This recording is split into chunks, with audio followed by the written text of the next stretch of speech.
ठीक नहीं है श्रुति। देवर जी, आपको अपनी पत्नी से कुछ बोलना चाहिए। पाजी का देहांत हुए 1 महीना नहीं हुआ और मेरे पति के फौज में जाते ही आप दोनों ने घर का बंटवारा कर दिया। हाँ, किया बंटवारा, तो इसमें गलत क्या है? मेरे पति बिजनेसमैन है, यहाँ इस घर में लाई हुई हर एक नायाब चीज मेरी और मेरे पति की ही संपत्ति है। तुम्हारे पति का क्या है? वो खुद तो बस फौज को अपना समय देते रहते हैं, घर में कभी कभार आते हैं, तो क्या मैं अपनी संपत्ति पर तुमसे भी राज करवाऊं? निकलो जेठानी अंतरा जी, अब से ये घर मेरा और मेरे पति का है। आपके पति का जितना योगदान इस घर की संपत्ति में रहा है, उतना हिस्सा मैं आपके नाम कर रही हूँ। जाइए, बाहर लॉन में बने हुए स्टोर रूम में मैंने आपका सामान रख दिया है, अब से आप वहाँ रहिए। ये बहुत गलत बात है श्रुति। माना मेरे पति का इस घर की संपत्ति में ज्यादा हिस्सा नहीं है, लेकिन जिस देश में तुम, मैं और हम सभी रहते हैं, मेरे पति उसकी सेवा में अपना वक्त देते हैं, और यही मेरे लिए सबसे बड़ी संपत्ति और गर्व की बात है। अगर तुम्हें मुझे निकालना है तो निकाल दो, मैं खुशी से लॉन में भी रहने को तैयार हूँ, लेकिन एक बात मत भूलना, जो तुम कर रही हो वो गलत है।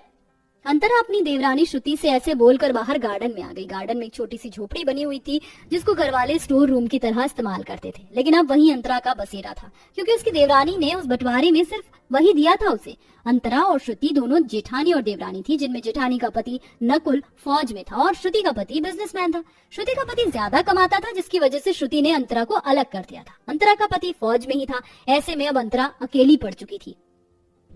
ये 4 दीवारें तो अकेले में खाने को आ रही हैं, सभी तरफ कितना सन्नाटा है। काश कि नकुल जी मेरे पास होते तो मुझे इतना अकेला महसूस कभी नहीं होता। हाँ तो और करो फौजी से शादी। तुम अब यहाँ क्यों आई हो? कुछ नहीं, बस आपका हाल देखने को आई थी, फौजी जी की गरीब पत्नी। देखो श्रुति, तुम भले ही मुझे कुछ भी बोलो, लेकिन मेरे पति को बीच में मत लाओ, वरना मैं भूल जाऊंगी कि तुम मेरी देवरानी हो। अच्छा, ऐसा क्या? वैसे इतना हाइपर होने की बात नहीं है, आप गरीब हो और आपके पति फौजी हैं, तो ये सब सच्चाई ही है। एनीवेज, मैं चलती हूँ। श्रुति अंतरा को चिढ़ा कर चली गई। अंतरा ने उसको बातों को ज्यादा दिल से नहीं लगाया और वो जमीन पर ही सो गई। ऐसे ही दिन गुजरने लगे। अंतरा छोटी सी झोपड़ी में अपना गुजारा करती थी, तो वहीं श्रुति ने पूरी हवेली को अपने अंडर में किया हुआ था। ऐसे ही दिन गुजर रहे थे और अब करवा चौथ आने वाला था, जहाँ श्रुति की करवा चौथ की तैयारी जोरों शोरों से शुरू थी। वहीं अंतरा गरीबी में बस करवा चौथ के लिए श्रद्धा ही इकट्ठा कर रही थी। हाँ यार, मैं ना अभी 10,000 रुपए की तो साड़ी ही खरीद कर लाई हूँ। हाँ, मेरे पति बिजनेसमैन हैं, तो वो मुझे ऐसे ही तो शॉपिंग करवाएंगे। अच्छा किया जो मैंने अर्जुन से शादी की। श्रुति ऐसे ही नकली फोन पर बात करती हुई चली गई। अंतरा ने भी उसकी बातें सुन ली थी और वो उसके इंटेंशन भी समझ गई थी, लेकिन वो कुछ नहीं बोली। ऐसे ही करवा चौथ का दिन भी आ गया। श्रुति और अंतरा दोनों ने ही करवा चौथ का व्रत किया था। सरगी के वक्त श्रुति अंतरा के पास आई। अकेले सरगी खाई जा रही है, सो सैड। अरे सरगी में ना कोई फल है और ना ही कोई ड्राई फ्रूट्स, साथ ही पति भी पास नहीं। अरे नहीं, मेरी सरगी तो बहुत महंगी है, आखिर अर्जुन ने जो बनवाई है। क्यों आई हो?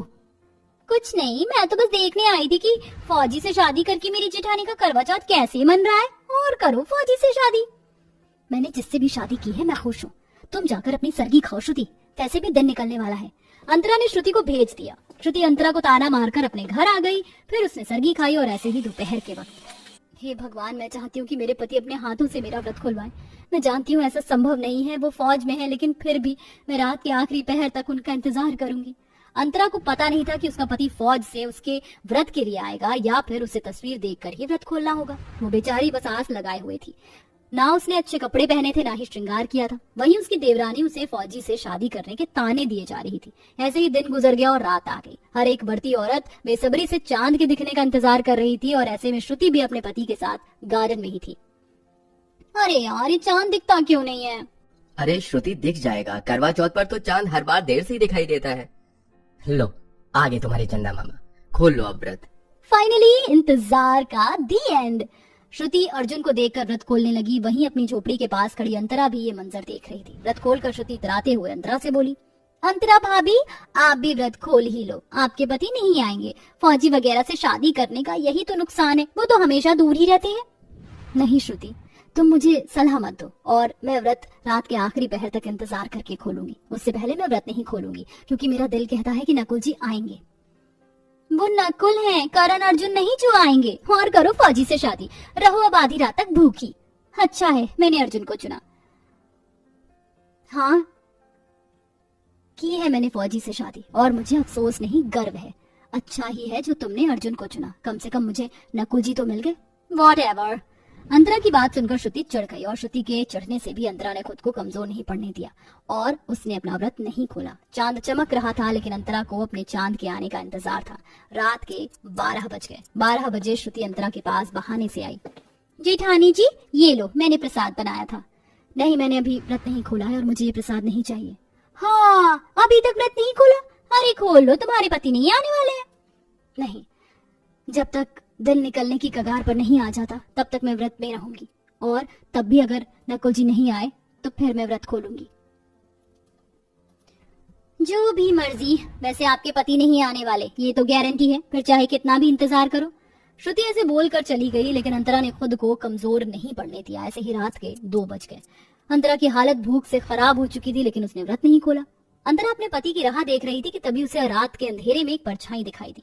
वो परछाई किसी और की नहीं बल्कि उसके पति नकुल की ही थी।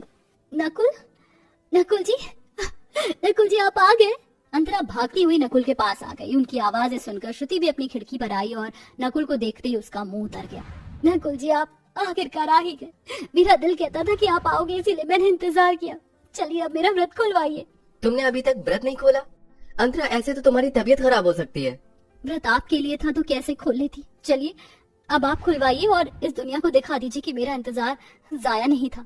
या मेरा पति अगर फौज में भी है तो भी मैं अकेली नहीं हूँ, आप हमेशा मेरे साथ हो। अंतरा की बातें सुनकर नकुल मुस्कुराने लगा और उसने उसका व्रत खोला। अंतरा ने आधी रात को 2 बजे अपना व्रत खोला। व्रत खोलने के बाद नकुल अपनी झोपड़ी में आया। अंतरा ने उसे सारी बात बताई कि किस तरह उसकी देवरानी और देवर ने उसके ऊपर अत्याचार किए। अर्जुन की हिम्मत भी कैसे हुई तुम्हारे साथ ऐसा करने की? अंतरा, ये दुनिया अब ऐसी ही हो गई है, कोई भी किसी का अपना नहीं रहा।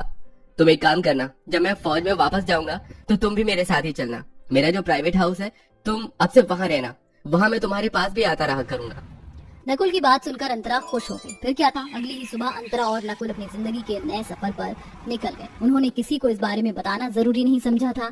अगली सुबह जब श्रुति बाहर आई तो उसे गार्डन सूना मिला। वहीं अंतरा अपने पति के साथ नए सफर पर निकल चुकी थी, जहां नकुल ने उसे बॉर्डर से कुछ दूरी पर अपने बनाए हुए घर में रखा। अब श्रुति भी अपने नए घर में अपने पति के साथ खुश थी और अब सब कुछ ठीक हो चुका था। तो दोस्तों, क्या आप में से भी किसी ने इतना इंतजार किया है अपने पतियों का, और वो भी करवा चौथ वाले दिन? कमेंट करके हमें अपना जवाब जरूर दें।